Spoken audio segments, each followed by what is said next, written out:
8 bulan lamanya, Israel baru-baru ini telah menyelamatkan 4 sandera dari tangan Hamas di Gaza Tengah. Operasi penyelamatan yang ada di dua lokasi itu berlangsung sengit pada 1:08 per 6 pagi. Operasi pembebasan sandera itu dilaporkan mengorbankan nyawa Inspektur Kepala Arnon Smora, anggota unit elit polisi perbatasan Yamam. Dikutip dari I24 News, Brigade Penerjun Payung memelopori upaya penyelamatan, didukung oleh unit-unit khusus termasuk patroli parasut, unit mobilitas, armada ke-13, patroli Givati, dan batalion lapis baja. IDF pun merilis rekaman saat para tentaranya bersiap untuk melakukan operasi penyelamatan itu. Kemudian, rekaman lain menunjukkan saat para sandera yang diselamatkan itu diangkut menggunakan helikopter.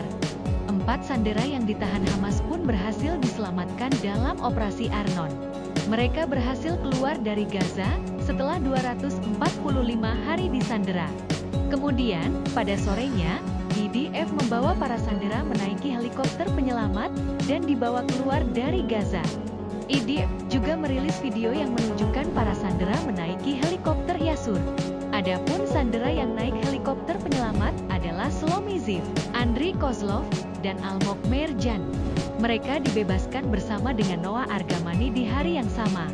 Di sisi lain, operasi penyelamatan 4 sandera Israel menewaskan 275 warga Palestina.